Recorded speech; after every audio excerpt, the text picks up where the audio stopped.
अलीगढ़ के फरार सास दामाद केस में बड़ा अपडेट सामने आया है। दोनों सास और दामाद पकड़े गए हैं। पकड़े जाने के बाद सास ने अपने पति पर कई गंभीर आरोप लगाए हैं। सास का कहना है कि उनका पति जितेंद्र उन्हें ताने मारता था, दामाद से बात करने को लेकर के ताने मारता था। पति ने आरोप लगाया कि सास अपने दामाद से 14-14 घंटे फोन पर बात करती थी। सास का कहना है कि वो दारू पी करके आता था, वो 1500 रुपए का हिसाब मांगता था और इन्हीं तानों से परेशान होकर के वो अपने दामाद के साथ भाग गई। पुलिस ने दोनों को बिहार से पकड़ा है। दोनों का प्लान था कि वो बिहार के बाद नेपाल के बॉर्डर के रास्ते नेपाल चले जाएं। सास ने पकड़े जाने के बाद क्या कुछ कहा है, पहले हम आपको वो सुनवा देते हैं। कहाँ गए थे? आप आज क्या चाहते हैं? मैं इनके साथ रहना चाहती हूँ। शादी की है? ऐसे चले गए थे। अभी शादी वगैरह नहीं की। बिहार में कौन सी जगह? बिहार में ऐसा कौन सी जगह है? सही। बिहार नेपाल में। बिहार क्रॉस करके नेपाल में। हाँ, मतलब बिहार क्रॉस करके वो एड्रेस तो उसको हाँ, तो वहाँ थोड़ा टाइम नहीं जाते हैं। अच्छा, आपके जो घर वाले हैं उनका कहना ये था कि करीब 3-4 लाख रुपए नकदी व कुछ जेवरात लेके गए, ऐसा कुछ है? बस ये तो ये बोल रहे हैं। ये वैसे मंगलसूत्र जैसे यहाँ से उतरी कैसे यहाँ आ गई। ना आरोप झूठा लगा रहे हैं। हाँ, मैं मवेशियाँ पालती हूँ, भैंसियाँ। 3 लाख की औरत का क्या नहीं होता है। 1500 रुपए के लिए इतनी मार लगाई, सुबह से शाम तक पीते हैं। जो बारात नीचे 6 महीने रहता है, कुछ कमाया नहीं।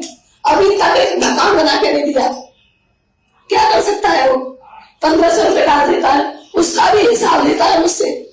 आपको बता दें कि कुछ ही दिनों पहले अलीगढ़ से ये मामला सामने आया, जहां पर एक सास अपने दामाद के साथ, होने वाले दामाद के साथ फरार हो जाती है। 6 दिन के बाद बेटी की शादी थी। ये दोनों घर से 5 लाख के जेवरात और 3.5 लाख कैश लेकर के भाग जाते हैं। और इसके बाद लगातार पुलिस इनकी तलाश कर रही थी। इनकी लोकेशन ट्रेस नहीं हो पा रही थी। कई बार इनकी लोकेशन रुद्रपुर में मिली, कई बार कासगंज में मिली, लेकिन दोनों मिल नहीं पा रहे थे। तो पुलिस भी बहुत कंफ्यूजन में थी कि आखिर ये लोग गए कहाँ।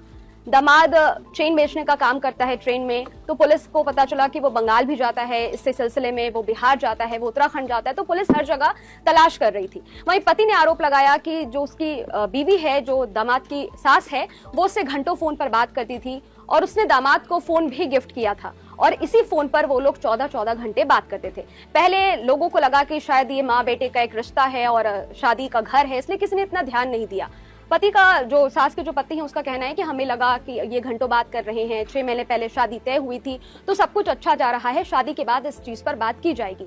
घर में सारी रस्में पूरी हो चुकी थी, हल्दी मेहंदी की तैयारियां हो चुकी थी और 6 दिन पहले अपनी ही बेटी के होने वाले पति के साथ अलीगढ़ की ये सास फरार हो जाती है।